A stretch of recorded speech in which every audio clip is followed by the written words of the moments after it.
मित्रों, स्वागत है आपका घूमो बुंदेलखंड में। आज हम आपको महाभारत के 13वें पार्ट में लेकर आए हैं और बहुत ही धैर्य से सुनिएगा पूरी कथा। और इसको ज्यादा से ज्यादा अपने सगे संबंधियों को, मित्रों को शेयर जरूर कर देना।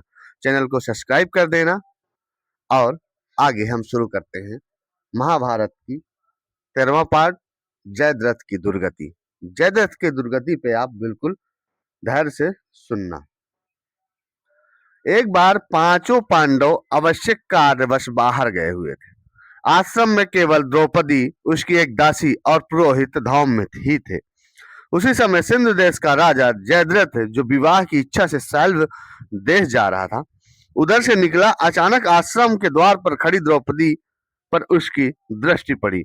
वह उस पर मुग्ध हो उठा। उसने अपनी सेना की को वहीं रोककर अपने मित्र कोटिकाय कास्य से कहा, कौटिक, तनिक जाकर पता लगाओ कि यह समर सुंदरी कौन है। यदि स्त्री मुझे मिल जाए तो मुझे विवाह के लिए साल्व देश जाने की क्या आवश्यकता है।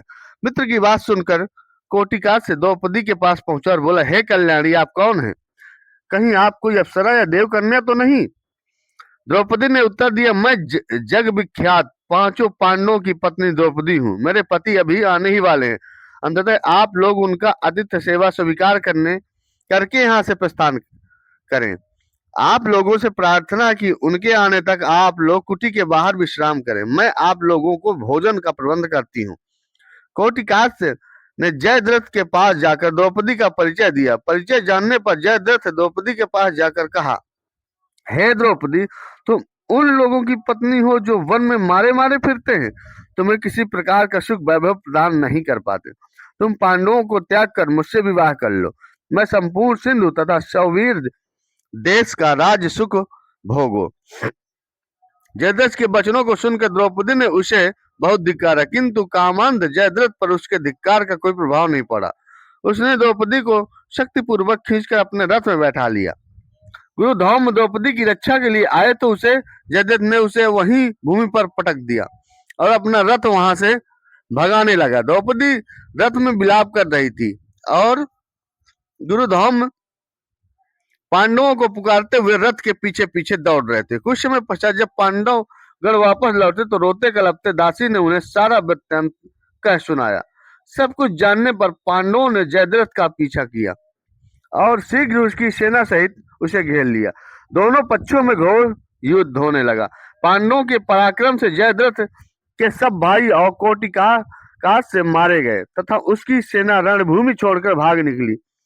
सहदेव ने द्रौपदी सहित जयद्रथ के रथ पर अधिकार जमा लिया। जयद्रथ अपनी सेना को भागती देखकर स्वयं भी पैदल ही भागने लगा।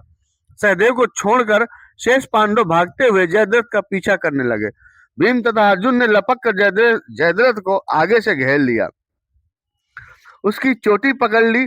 फिर क्रोध में आकर भीम ने उसे पृथ्वी पर पटक दिया और लात घूंसों से उसकी मरम्मत करने लगे। जब भूमि की मार से जयद्रथ अधमरा हो गया तो अर्जुन ने कहा, भैया भीम, इसे प्राणहीन मत करो। इसके कर्मों का दंड हमारे बड़े भैया युधिष्ठिर देंगे। अर्जुन के वचन सुनकर भीम ने जयद्रथ को कसों को अपने अर्ध चंद्राकार बाणों से मुड़कर 5 चोटी रख दी। उसे बांधकर युधिष्ठिर के सामने प्रस्तुत कर दिया। धर्मराज ने जयद्रथ को धिक्कारते हुए कहा, हे दुष्ट जयद्रथ, हम चाहें तो अभी तेरा वध कर सकते हैं, किंतु बहन दुस्सला के वैधव्य को ध्यान में रखकर हम ऐसा नहीं करेंगे। जब तुझे मुक्त किया क्योंकि तू हमारे एक तरह से बहनोई भी लगता है, हमारी बहन का पति है। यह सुनकर जयद्रथ कांतिहीन हो लज्जा से सिर झुकाए वहां से चला गया। वहां से वन में जाकर जयद्रथ ने भगवान शंकर की घोर तपस्या की। उसकी तपस्या से प्रसन्न होकर शंकर जी ने उसे वर मांगने के लिए कहा।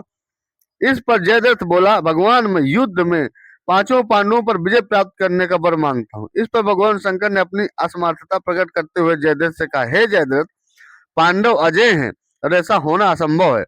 श्री कृष्ण नारायण और अर्जुन नर के अवतार हैं। मैं अर्जुन को त्रिलोक विजय प्राप्त करने का वर एवं पशुपात्यास्त्र पहले ही प्रदान कर चुका हूँ। हाँ, तुम अर्जुन की अनुपस्थिति में एक बार शेष पांडवों को अवश्य पीछे हटा सकते हो। इतना कहकर भगवान शंकर वहां से अंतर्ध्यान हो गए और मंद बुद्धि जयद्रथ भी अपने राज्य में वापस लौट गए। तो मित्रों, ये है आज की 13वें पार्ट की कथा। इसके बाद महाभारत के 14वें पार्ट में दुर्योधन की रक्षा के बारे में हम आपसे चर्चा करेंगे। तो आप हमारे साथ बने रहिएगा और हमारे इस चैनल को, यूट्यूब चैनल को एक बटन दबा के सब्सक्राइब जरूर कर देना। हम फिर मिलते हैं अगली वीडियो में। जय चित्रकूट धाम, जय बुंदेलखंड।